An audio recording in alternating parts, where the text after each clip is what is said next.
How are you guys? Good. Very Okay, good. thanks. Awesome. So, first question for you two guys.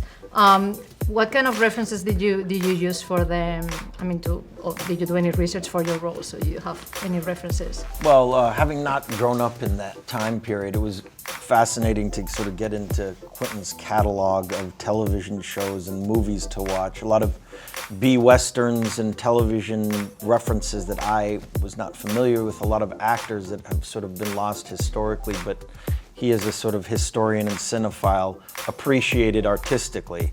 And in a lot of ways, it's, you know, this story is a love letter, an homage to those that have worked in this industry that he appreciates, but have maybe been forgotten through time. So The brothers who are not here. Right, the brothers who are not here.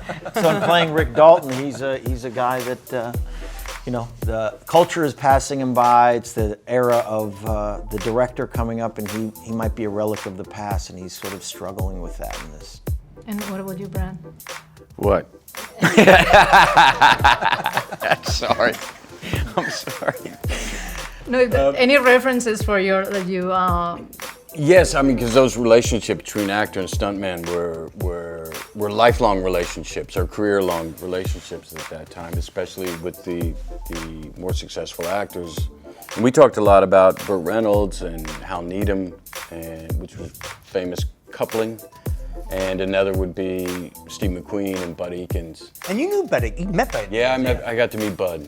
I got to meet Bud before he passed. He was still on a motorcycle. Yeah. Which was cool as shit. So, Rick, explain to the audience exactly what it is a stunt double does. Actors are required to do a lot of dangerous stuff. Cliff here is meant to help carry the load. Is that how you describe your job, Cliff? What, carrying his load? Yeah, it's about right. So the movie is kind of dealing with the end of the golden era, and facing the hippie trend. Do you guys feel, and this is probably particularly for you guys, and because you're way younger, if you think that there's kind of a transition now from the time you started? Well, I grew up in the hippie counterculture my whole life, so it's no change for me if it's coming back into. I mean, my parents are still hippies. No, but I meant in the industry, it was your character is used to do this kind of westerns, and then there's a change. You think that now it's happening in yeah. Sure. I think there is. Sure. For better, for worse, we'll see how it goes. You can't help change from happening, but really a lot of a lot of financing going into new ideas, creative ideas, directors, diversity, all kinds of different storytelling, things that I know in my lifetime would never get financed. So that's the positive of it. I agree.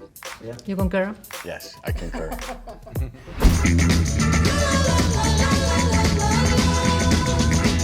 My hands are registered as lethal weapons.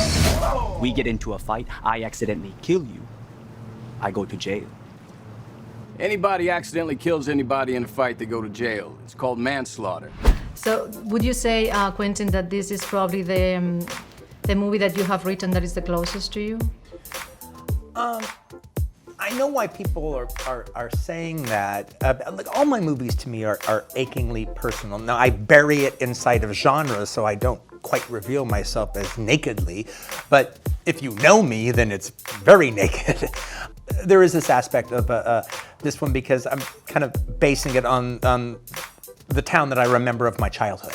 There is a memory piece aspect to it of me conjuring it up from my childhood and then looking at it and trying to investigate it now. So there is definitely a gigantic personal experience. I mean, frankly, I wouldn't be able to make this movie the way I did if I hadn't have lived in Los Angeles at that time and just had that kind of solid footing under my ground.